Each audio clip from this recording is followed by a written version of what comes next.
Kia ora, g'day, welcome back.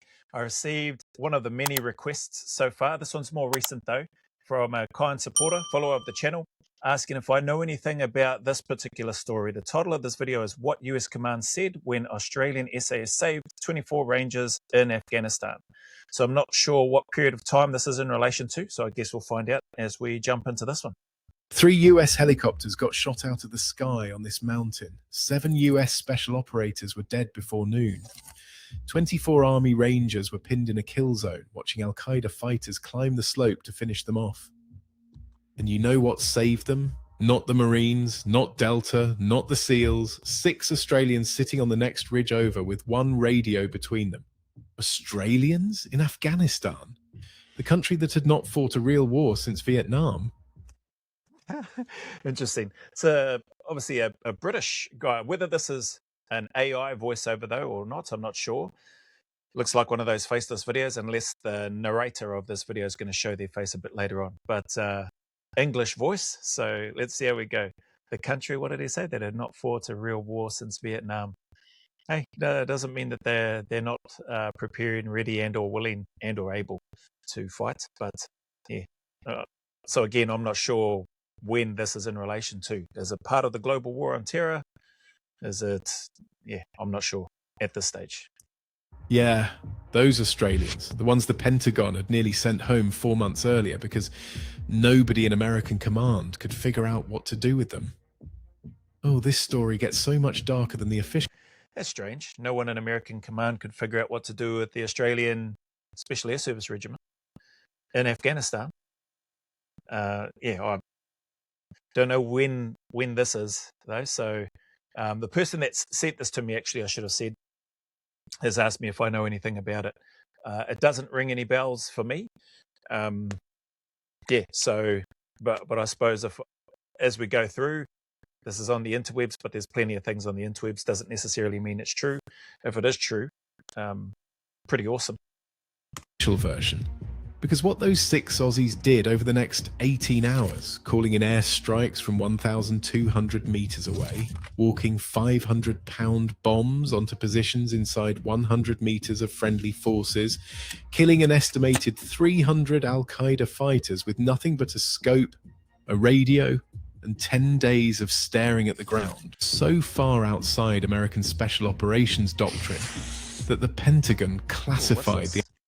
Hang on, what's this? Let's have a read. Sorry, I just got to move this thing out of the road. Washington, a newly unearthed Pentagon after-action report reveals that on 4th of March 2002. 2002? I just did a reaction not long ago when I was reacting to that Slimbinski fella, Brit Slimbinski, Slabinski, who received a Medal of Honor on the same ground during the same contact as John Chapman. Rest in peace to that fella. March 2000. I don't know if this is the same contact. I don't think it is, based on what's been described so far. But 2002, I think I mentioned I was on cycle that year in Australia for the Australian Special Air Service Regiment, and we were hearing reports and stuff of things, of contacts and stuff that members of the Australian SAS Regiment had been a part of and or were supporting in some way, shape or form. So maybe this is one of those things. So on 4th of March 2002, this must be part of Anaconda then. 6 Australian SAS soldiers crawled through ice and machine gun fire onto a perch overlooking Takur Gar and saved 24 trapped Rangers. The dossier, stamped classified for 12 years and emblazoned secret / no fawn. I don't know what that means. Overturns official briefings that had described the ordeal as a solely American action. Solely American action, casting doubt on how coalition warnings were weighed during Operation Anaconda. So it is part of Anaconda. A solely American action. Well, that's strange to me. Why you would, if you've got coalition forces there, why would you? And they're part of that, and they're in that vicinity for this particular operation. I don't know why you'd label it as just solely an American action. But anyway, radio logs and Ranger testimony show the Australians climbing 600 meters in whiteout conditions, ignored by US command, until their first casualty call forced an AC-130 to shift fire. One Ranger captain later wrote that the assault defied every line of the field manual, yet without it, in the summit, Yet, without it, the summit would have fallen.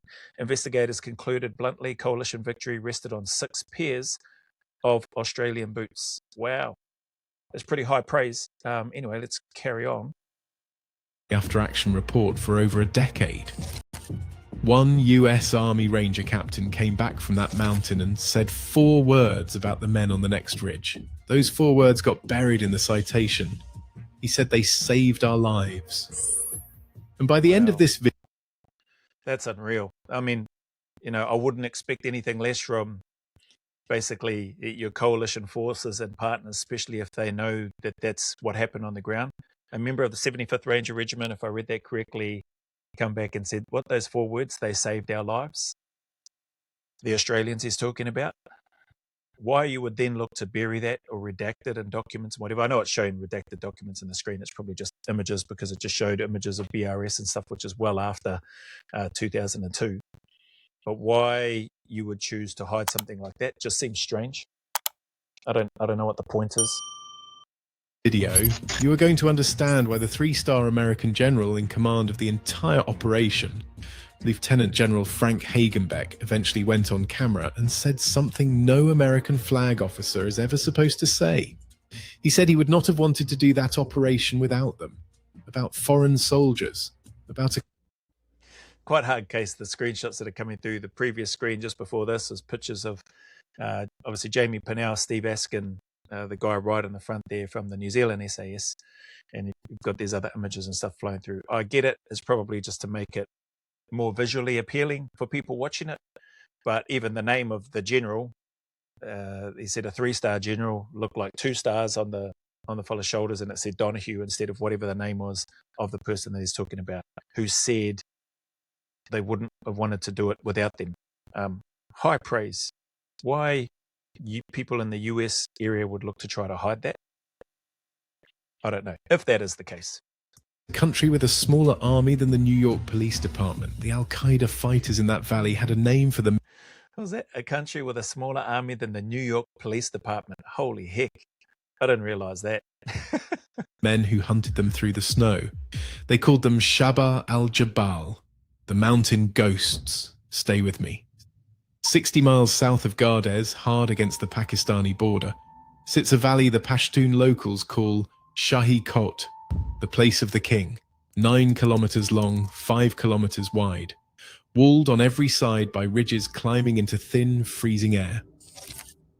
At the southern end, one peak rises above all the others, 10,469 feet of frozen rock. The locals call it Takur Gar. The Mujahideen had another name for this valley. They called it the place the Russians lost.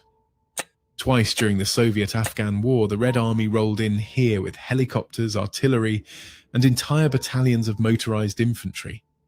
Twice they came back out with body bags. The trench system... It's amazing, eh? Just the way that the Afghan fighters or the people dug in and turned away, far superior forces, numbers-wise, equipment-wise, resourcing-wise, and held them off. It's like it almost reminds me of that movie Dune. The latest versions that have come out now, part 1 and part 2. The Fremen, I think it is, on this seems like a desert wasteland, but it has all the spice which I don't know the other parts of the universe need or use or trade or whatever.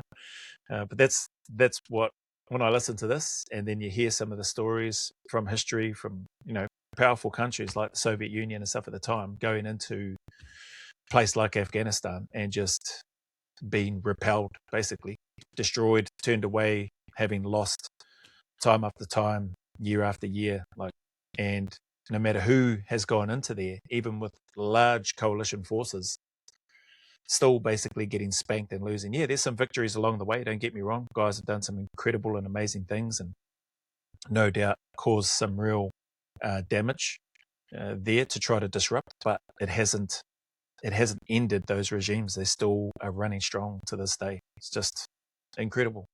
Systems on those ridges, the bunkers carved into the limestone, the pre-registered mortar pits zeroed onto every flat spot in the valley. Those were built by the men who killed Soviets. By 2002, those same fortifications were waiting, empty for a decade. Then suddenly, not. What had moved into them was Al-Qaeda, not Taliban farmers with old AK rifles, hardened foreign fighters, Arabs, Uzbeks, Chechens, men who had retreated south after Tora Bora let Osama bin Laden slip into Pakistan. American intelligence in Bagram put their numbers at 150, maybe 200, the real number. Maybe this is part of the same did a reaction part 2 on the Anti-Hero podcast where the guy in there with Brent Tucker and the other host, sorry, I forget the other guy's name. Bloody hell, I should know his name. He gives a nice high level overview in terms of all the moving parts and working parts of what was happening with regards to Anaconda, and just I guess a visualization of the command and control and the various forces that would be moving into this area. The spring offensive, I think, is the word that he used, because they're coming off the end of winter. There's a lull during the winter for obvious reasons. It's cold, heavy snow. Like the terrorists or the Taliban, Al-Qaeda aren't interested in coming out during that time. And to be fair, likely neither are the coalition forces. Like there's not as much fighting happening during that time. But with the spring coming around, or the spring offensive, which is I think the words that he used, they were anticipating. And he did mention, I think this is part of the same task. Well, Anaconda, the guy on the Anti-Hero podcast mentioned that this was part of Anaconda. So obviously part of the same thing. Number was somewhere between 700 and 1,000. They had recorded. Sorry, that's what I was going to say. When he mentioned the intelligence said somewhere between 100 and something, turns out to be, well, I think there was even more than 700. I think there was more than 1,000 apparently by the end of that. I don't know what the exact numbers are. I don't know if a report has been done on what the exact numbers were. I don't know if we'll ever know that. But from what we could tell is that the numbers were significantly higher than 100 to 200 or 300 people. So hence why there was a massive S-storm that happened, that coalition troops, American forces, and by the sounds of things, other coalition forces found themselves in. Again, why they would say it was just purely an American offensive or task, I don't know. Wireless rifles, an artillery battery, and mortars zeroed onto every landing zone the Americans were going to use. And they were not running. They were waiting. It's interesting, again, apologies for stopping it so often, but there's a lot, and there's lots of thoughts running through my head on the back end of other reactions that I've done, but also in relation to this. The guy on the Anti-Hero podcast is talking about they had tried to take some of the lessons from the 80s, from the Russians, from the Mujahideen, the lessons that they had learnt, which had been captured, and then look to see how and where and what they could do. And they had identified from some of those lessons learnt, obviously strategic positions within this particular valley that they would want to look to dominate, occupy, so that they could have the advantage, call in their support, hold those areas, basically have the advantage over the enemy. Well, lo and behold, all those other areas that had zeroed in on other flat areas or likely points of where an attacking force might come and congregate and look to assault were already identified, planned, and dialed in to what the Taliban or Al-Qaeda already had in position there. They just hadn't needed to use them. But man, obviously lessons have been learnt from both sides, and Al-Qaeda and Taliban have learnt from other forces coming in there. This is where they're likely to go. This is the areas where they would likely look to land to insert troops and then start attacking, and places that they would want to take position of and hold of to defend, fight from, etc. Reorganize, regroup, and hold that ground, then move to the next piece, hold that ground, etc., until they achieve the objective and take control over all of it. But the Al-Qaeda and Taliban are learning from that too. And clearly they've already identified, like from what this guy is saying, they're just lying in wait. So essentially a massive, massive ambush is about to take place, and or potentially did take place during this Operation Anaconda. Now, the man tasked with rolling into this valley and crushing them was Major General Franklin Buster Hagenbeck of the 10th Mountain Division. The plan he was given had a name straight out of a high school textbook: Hammer and Anvil. A force of... This is the same one that the guy on the Anti-Hero podcast was talking about. So, and I think I spoke during part of that reaction. So maybe what this guy is talking about might be the guy that I mentioned, and I don't know if it is, but there's a guy at the regiment. I don't know if he was a bureau qualified operator, but he was definitely part of 152, which was the SIGS unit, specialised unit that was attached to the regiment. As far as I'm aware, it still is. And he was part of that particular unit. You know, the guys there within, or the operators there within 152, extremely skilled at what they do in terms of the communications and that sort of stuff. And so it's not uncommon for patrols to grab one of those specialist communications guys and have them out on a task. They're not bureau qualified, or not all of them. Some of them are, but some guys choose to not do selection, but they've got other skill sets, and they're soldiers at the end of the day, first and foremost, so they can come if the patrol needs. And so we had guys come out on tasks and patrols with us, not only in Iraq, but you have that as part of training as well. We've got 152 guys, and they are, in my opinion, they're worth their weight in gold. So why you would not have this might be in relation to Jock Wallace, possibly, in terms of being one of, or part of, a group of Australians, part of Anaconda, who played a significant role. I think he's got a book out. I don't know what the book is called. My apologies, but I think there's a couple of people that are kind enough to follow me. Mr. Buckaroony, old Buck Rogers, check him out in his channel. He did mention one time during a live, and he reminded me of the name, but yeah, Jock Wallace is the name of the guy who has had a very good reputation, and conducted himself extremely well whilst under a heck of a lot of pressure and stress, by the sounds of things. So yeah, and what he's just described, the hammer and anvil, is part of what the guy on the Anti-Hero podcast is talking about in terms of the names used for part of Anaconda. Afghan militia led by an American Special Forces warrant officer named Stanley Harriman would drive south from Gardez into the valley floor. That was the hammer. American conventional infantry, the 101st Airborne and the 10th Mountain, would air assault onto the ridges on either side and block the escape routes. That was the anvil. Squeeze, crush, walk out. This was supposed to be the win after Tora Bora, the largest American combat operation in Afghanistan up to that point. The Pentagon had told itself this was the battle that would close the book on the foreign fighters in eastern Afghanistan. The plan lasted about 4 hours. Well, that didn't work out, eh? But before we get to how spectacularly it came apart, there is a piece of this story almost nobody in the American chain of command was paying attention to. While planners in Bagram were still finishing their operations order, 6 men in cold weather gear were already inside the valley. They had been there for 10 straight days, lying in the snow, watching, counting. I'd heard stories about some of the guys from the Australian regiment. It may have been the same with guys from the UK. There may have been guys from NZ over there as well. I'm not sure, but definitely heard first-hand experiences from guys in the squadron that I was with, that when they went over on rotation to swap out with guys from the Australian regiment that had been in country during those freezing cold months, that were out there for days, weeks on end, doing the OPs, which is part of the job. Like, it's just part of the job to be out there and where people don't suspect anybody's going to be. Doing OPs, gathering as much intelligence and information as they can to feed up the chain to help support operations in that area. Guys were saying that when they went into country to swap out, that the guys looked like they'd aged like 10, 15 years plus. Like they just looked really withered, drained, tired, fatigued. And I think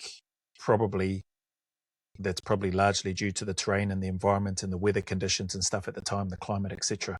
So I'm just having those memories come back of the guys that I served with, who then had already been in and out of Afghanistan as well, prior to me actually getting into the unit and being a member in the squadron, and just recollecting some of their stories. They had a bit of a laugh, obviously, about it with their friends and that as well. It's just the Australian way, and finding a way to get one up on their mates. But at the same time, there was also a sense of sincerity and I don't know, concern, but just an awareness is probably the term that I would use. There was a definite awareness from the guys that were retelling this story and this experience that they had, and seeing the guys, and they told them, bro, you look like you've aged like 10, 15 years. You've been here on a 3 or 4 month tour, and they were rotating through. It was around about that time. There might have been slightly longer tour durations, but from recollection, I remember the guys saying they were doing anywhere from 3 to 4 to 5 month tours. So during this period of time, anyway. So yeah, interesting. Anyway, those thoughts just popped into my head as this guy's talking about the cold weather. This particular patrol from Australia already been in the mountains for 10 days leading up to this. Marking enemy positions on a map the Americans were going to dismiss. This was 10 days marking enemy positions, straight days, lying in the snow, watching, counting. Marking enemy positions on a map the Americans were going to dismiss. Wow, marking enemy positions on a map the Americans were going to dismiss. The narrator says anyway, so I assume he's grabbed this information from somewhere. But why you would dismiss a force that's been out freezing their knackers off, out in the freezing cold for the last 10 days or more, specifically to identify or get eyes on this particular area where you're going to be inserting, a significant force to go and take control of that. But they're feeding you intelligence, which is why they're there, feeding you intelligence of what to look out for, where the likely hotspots are, so that you can avoid them, and or so that you can blank and hammer those areas before you send troops in. Like whether that's artillery, whether that's through gunships, whatever, hammer those areas hard so that you can then send in your troops and hopefully, whatever threat was potentially there as identified by those that have been freezing their knackers off in the OP for the last however long, it reduces the risk to your coalition forces. Anyway, disappointing if that's what happened, that they just disregarded enemy positions that had been marked out and fed back. This was 10 days of patient observation. They were not American. They were Task Force 64, 1 Squadron, Australian Special Air Service Regiment. They were operating an observation post. We were Task Force 64 in we were Task Force 64 in Iraq as well, 2003 when we went in. Maybe they just kept the same task force number. I believe they had different task force numbers as the global war on terror progressed. I don't know what those are, though. I just heard that it was a different task force number. Other coalition special operations forces had tried to occupy and failed. Earlier teams had been compromised inside 24 hours. Let me just go back and listen to that again. I think I heard him saying previous special forces units had tried to occupy those areas where the Aussies were, but had failed.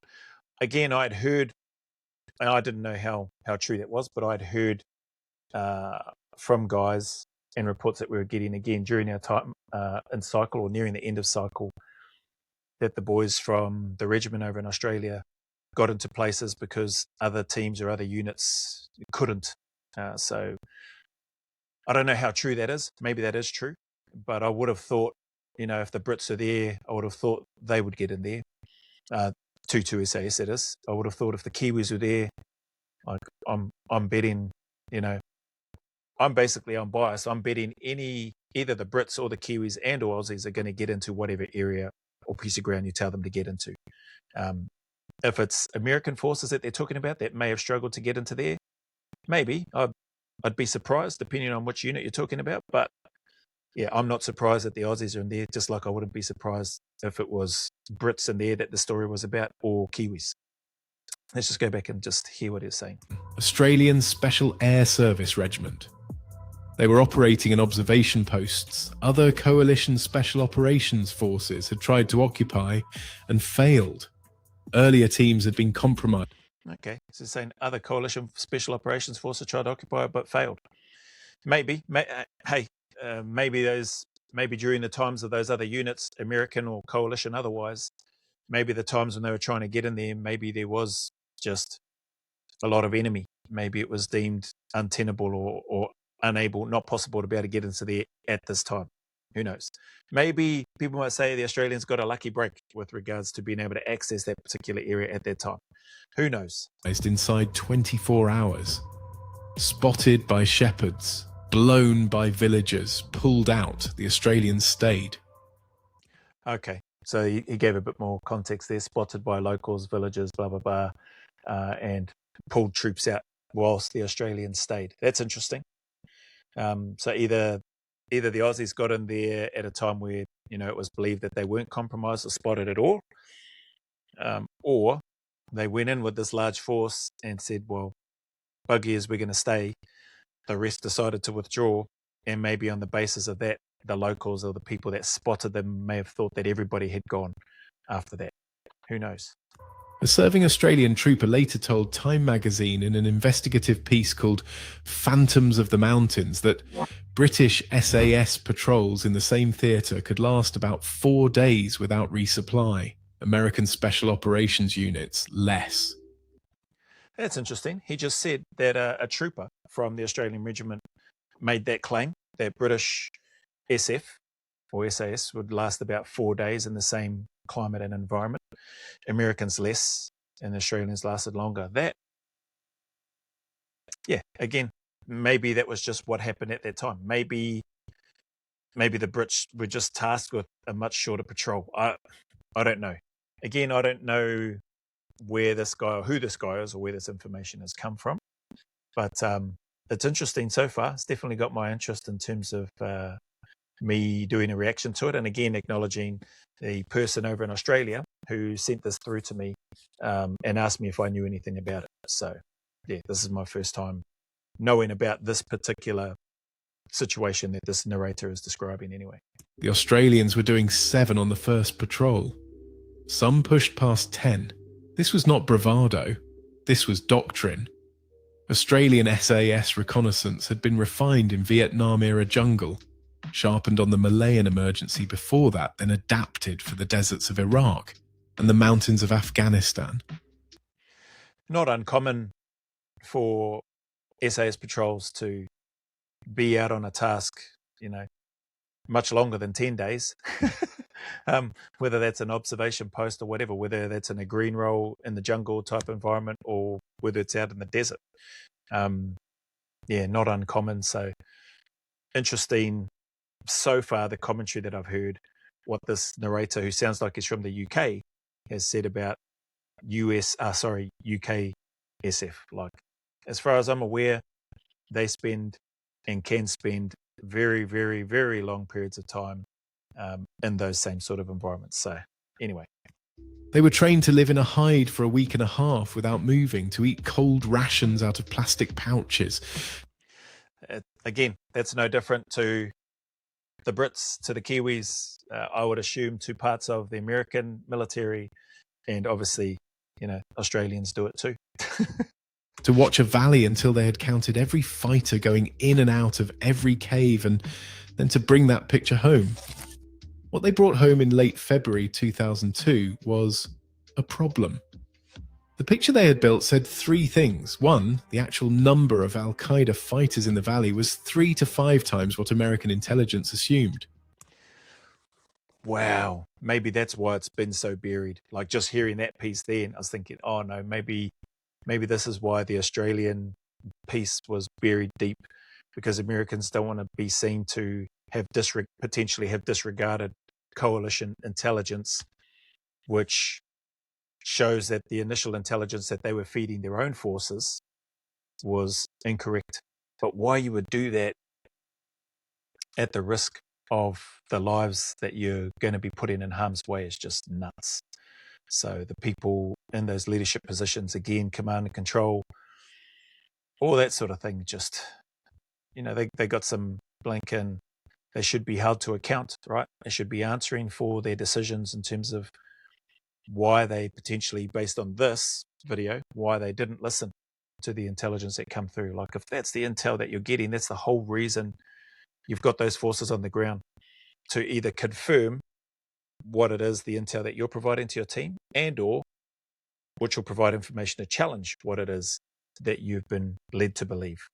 Because, believe it or not, the enemy don't want to give away all their secrets or show their hand either.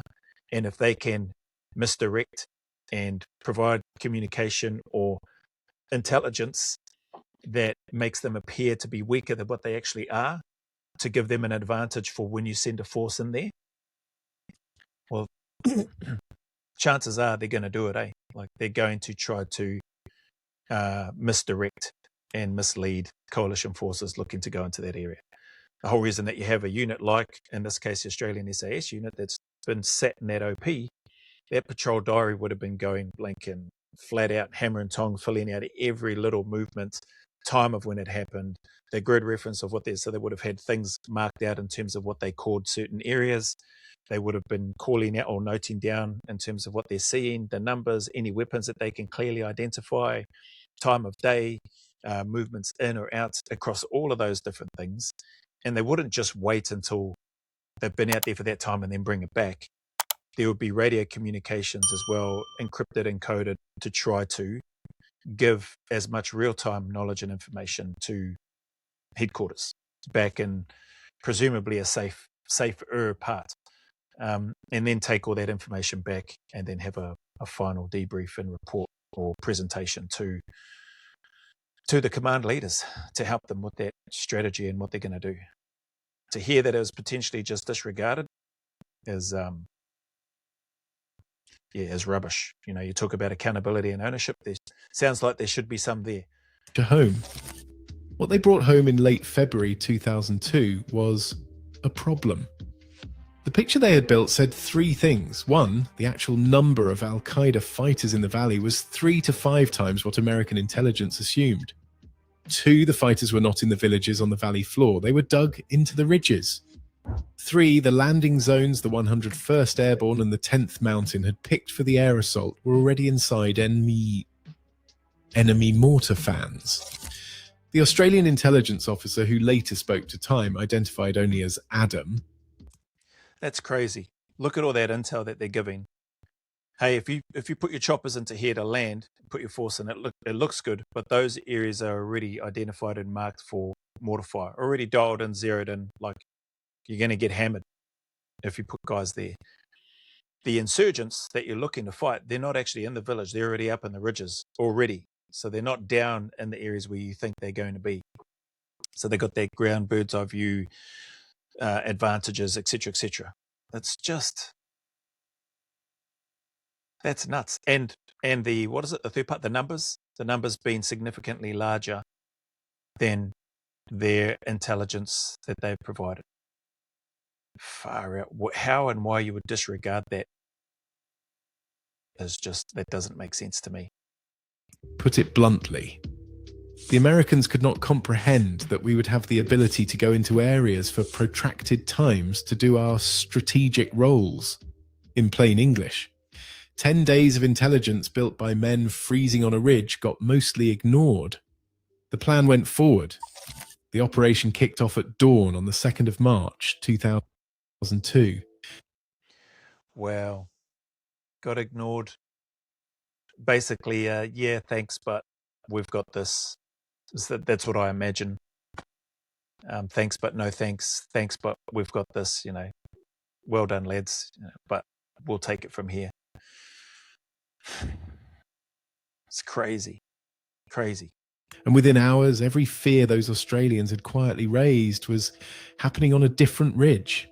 Harriman's Afghan column moving south from Gardez got hit almost immediately by accurate mortar fire. The Al-Qaeda fighters on the ridges did not have to guess where to drop the rounds. The Soviets had ranged that road in the 80s. The mortar tubes were sitting in the same pits. Then it got worse. An American AC-130 gunship overhead, working through bad target identification and degraded communications, mistook Harriman's column for enemy and opened up. Harriman was killed. Several Afghans. Wow. This sounds like it's strange how these reaction requests, and I guess just the timing of things, have been coming about. I chose to go back through my list, saw the Anti-Hero podcast in regards to Roberts Ridge, and have done 2 parts reaction to that so far. I've then, I got a little bit of a bee in my bonnet about that bloody Brit Slabinski, or Slimebinsky, I call him, for his Medal of Honor. That, when I look at that footage, doesn't look like he should have been awarded one. People can disagree if they like.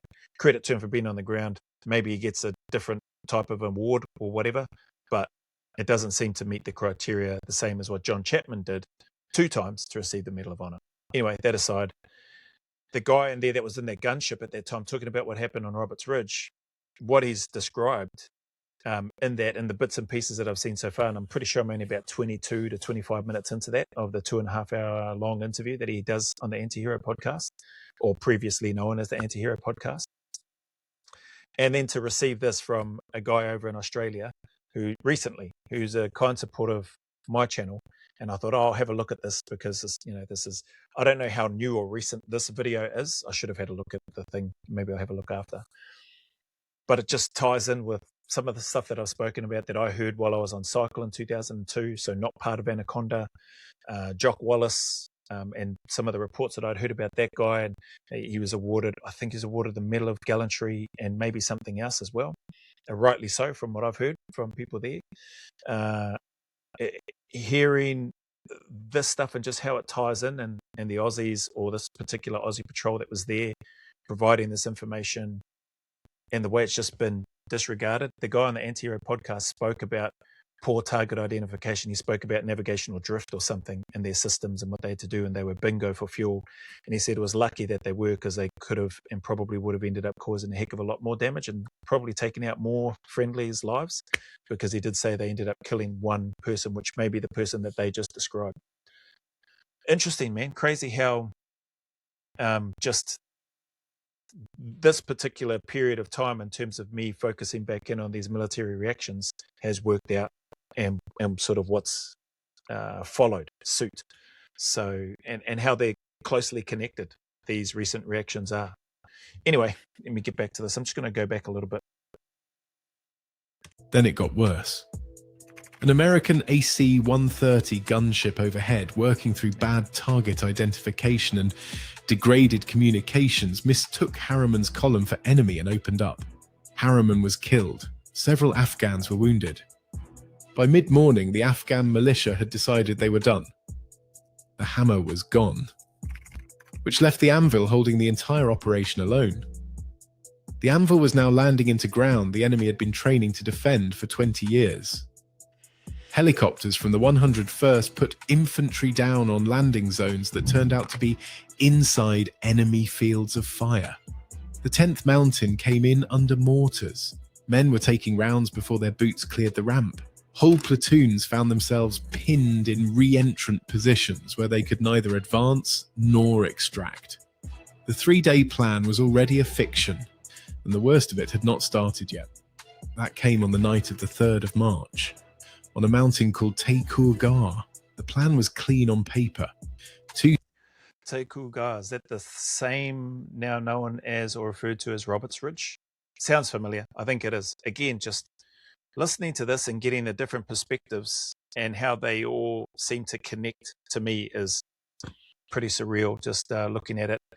It's also sad and somewhat frustrating that in this case, the Australian forces that provided a whole bunch of, seemingly, from what I can tell, or what we've heard so far from the narrator, a whole bunch of super critical and important intelligence, which could have saved a heck of a lot of lives by the sounds of things, and could have swung the advantage in favour of the US forces. I mean, if you're going to take lessons from the 80s, from previous Russian attempts and failings and Mujahideen, losses and stuff as well, and try to do better, and you've gone one step, or you've added in some steps, one of those steps being send in an Australian SF unit or SASR to do some reconnaissance and gather intelligence and feed that back to you, and they do that, but then you don't take that on board.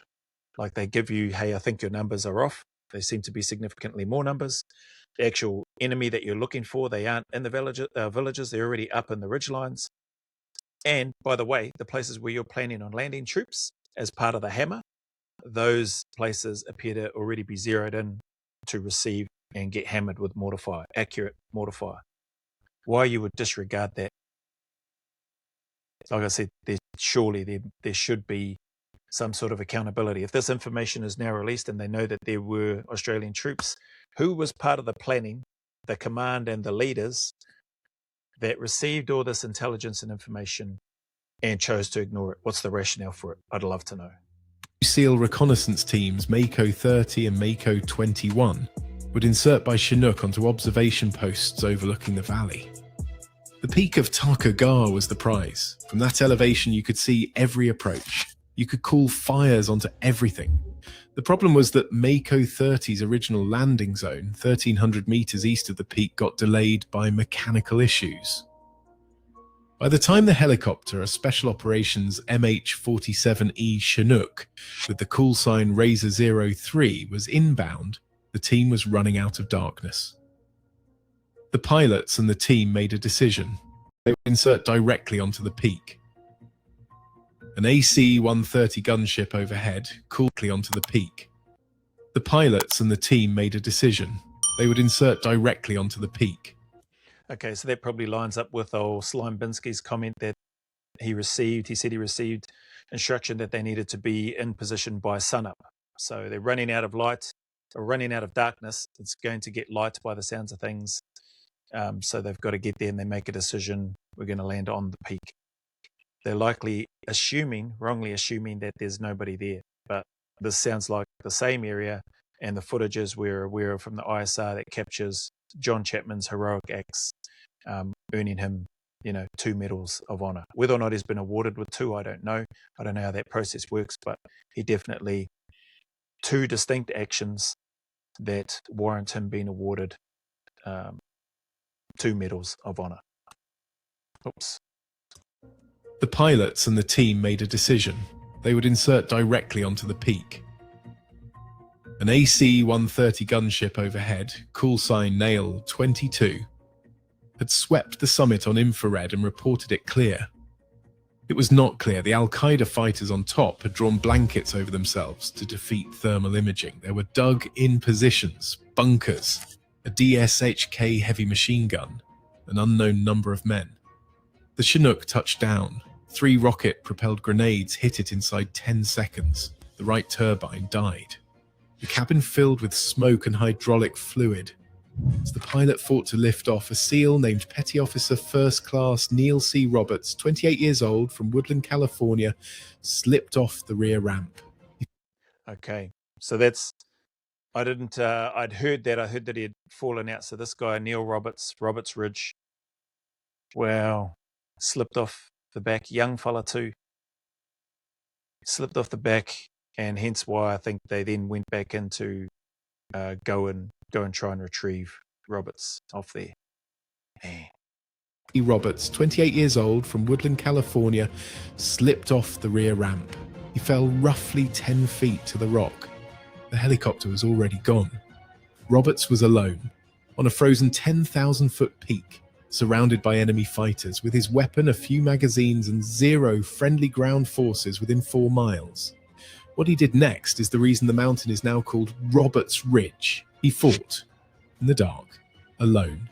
He killed at least 1 fighter before he was overrun and killed himself. The crippled Razor 03 crash-landed 4 miles down the valley. The surviving members of Mako 30 boarded another Chinook and went back to the peak to find their man. They did not know he was already dead. Man, I'm going to pause this there. This has been super interesting listening to this. It's about 11 minutes in. I'll come back to this one later. It's about 45 minutes on here. Apologies, I was supposed to go for about 30 minutes, but just got quite engrossed in this particular clip. I will definitely come back and finish this one later. Just I'll get through some other work, but man, amazing, sad, tragic. So this is the first time I've heard from anywhere in terms of what happened with Neil Roberts and how he ended up there in the first place. I think I've spoken about in other reactions that he fell out of the chopper. So it sounds like he did slip and fall off the ramp. At what height, I don't know. And the fact that he was then fighting on his own for who knows how long, but literally fighting for his life, took out one of the enemy, sadly, then also lost his life in the process. Smart, man. The guys, the enemy, that is, on that ridge, they understand. The Americans have got certain technology and imagery that can look and identify heat signatures, etc., etc. So digging themselves in, covering themselves up with blankets, it's not hard to hear when choppers and stuff are coming. They probably, are aware of maintaining a level of discipline and movement discipline when they're in that particular area, because they probably may not have known that the airship from so high above is going to be doing a sweeping IR or infrared scan of the area. to try to identify heat signatures and that sort of thing of individuals and that on that particular area where they're going to send troops. But obviously they knew enough that that area that they were was going to be a significant point of interest for troops to look to try to get to and dominate and hold that area because of what we just heard the narrator talk about. You could see everything, you could call in air support onto everything from where they were. Yeah, just tragic and sad in terms of what happened to Neil Roberts, and obviously massive respect to John Chapman and the team that went there to try to go and recover their mate. But yeah, sadly it ended up seven people losing their lives there in the end, and who knows however many more as a result of Anaconda. Could it have all changed if people have had listened to the intelligence that had been provided based on this particular video by the Australian SAS Regiment? Who knows? Sadly, we'll never know, because that isn't what happened, and you can't just go back in time and change what's already happened. But anyway, that being said, appreciate your time and support and stopping by here and having a listen to me give my reaction and thoughts to this particular video. Thank you again to the gentleman over in Australia who sent this through recently and asked me if I knew anything about it and this particular team. I would say I hadn't heard anything specifically about this, but I would say that based on what has been released and what we've heard so far, it seems pretty likely that there was an Australian team that provided information. I know that we're only halfway through this video so far, and it sounds like and seems like there's an Australian team that provides even more support based on what we've heard so far in this video from people saying that they saved our lives. We wouldn't do this again without them. So yeah, I'll get to that when it's time. But in the meantime, look after yourselves. Take care. Stay awesome. Any challenges, difficulties you may be going through at this time, remember, man, stay in the fight. Keep turning up. Put one foot in front of the other, and just take one day at a time. Know and trust that things can do and will get better if you want them to. I promise you they will. So just stick at it. As always, go always a little further. Remember, who dares wins and who cares wins. And until the next video, there is a big mana wave coming from me to you, filled with my aroha, respect, appreciation, and gratitude for you all.